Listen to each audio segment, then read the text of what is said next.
Assalamualaikum warahmatullahi wabarakatuh. Salam dan bahagia. Di sini saya akan mempresentasikan tentang sistem produksi secara manufaktur pada komoditas minyak kelapa sawit.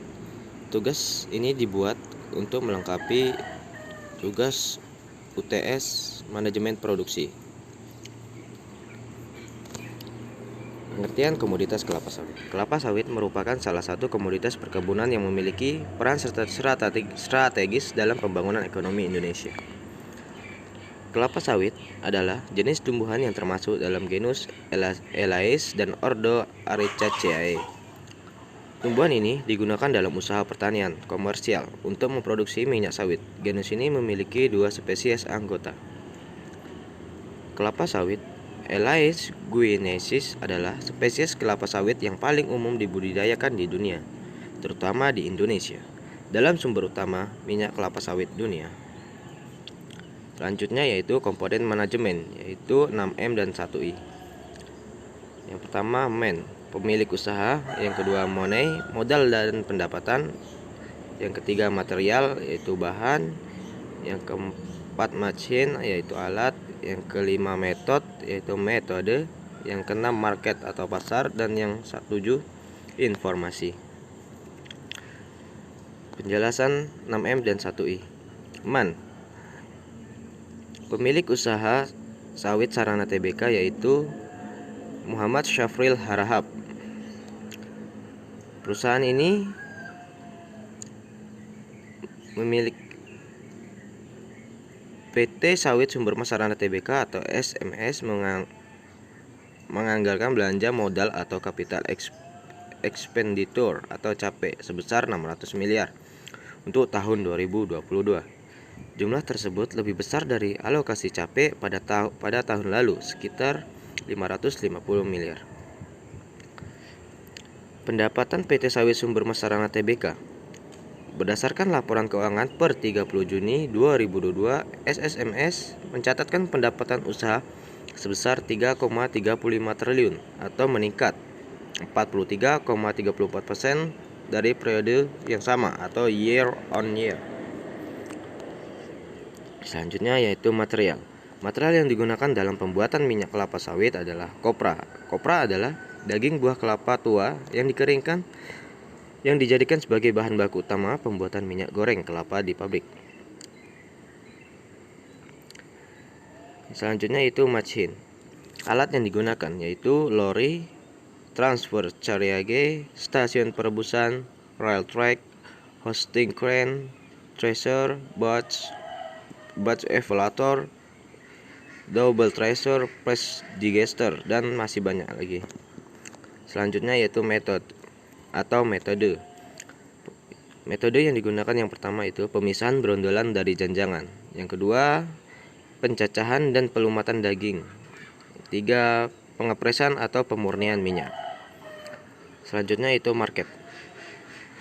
PT Sawit Sumber Mas Sarana Tbk memasarkan melalui ekspor. Ekspor tersebut meliputi India, Uni Eropa, Cina, Pakistan, Bangladesh, serta negara lainnya. Selanjutnya yaitu informasi. PT Sawit Sumber Mas Sarana Tbk atau SSMS adalah perusahaan minyak kelapa sawit yang memiliki misi untuk mewujudkan potensi penuh dari minyak kelapa sawit. Kami mengelola bisnis terpadu atas 23 perkebunan kelapa sawit, 8 pabrik kelapa sawit atau PKS, dan 1 pabrik inti sawit di Pangkalan Bun, Kalimantan Tengah, Indonesia. Selanjutnya yaitu kerangka produksi minyak kelapa sawit. Random fluctuation terdiri dari cuaca, tenaga kerja, dan peralatan rusak, dan memiliki input sebagai berikut, yaitu lahan, alat, manajer, perusahaan, dan tenaga kerja, dan memiliki output minyak kelapa sawit, pupuk organik. Umpan baliknya yaitu harga yang diterima dan efisiensi tenaga kerja. Tahap-tahap pengendalian produksi minyak sawit. Yang pertama, pengumpulan buah kelapa sawit. Pada tahap ini, kelapa sawit yang telah matang diambil. Proses pengambilan ini disebut pengumpulan tandan buah segar atau selanjutnya yaitu perebusan buah kelapa sawit. Sesudah ditimbang, lalu buah direbus memakai uap air panas dengan tekanan 2,2 hingga 3 kilo per cm. Proses perebusan ini membutuhkan waktu selama 90 menit. Selanjutnya yaitu perontokan buah kelapa sawit.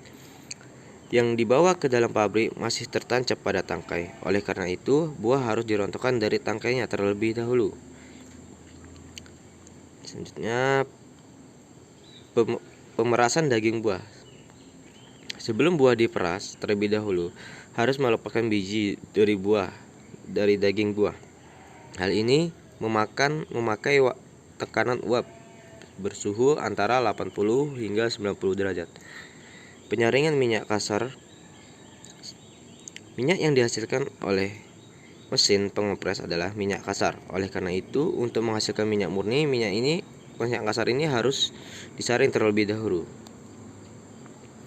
Selanjutnya yaitu pemisahan minyak dengan air.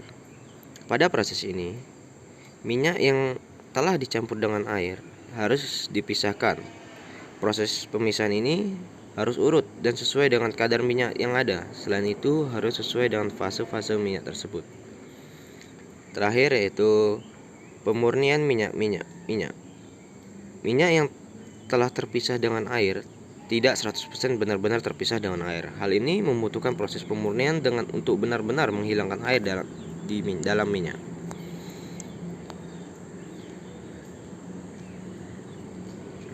Sistem operasi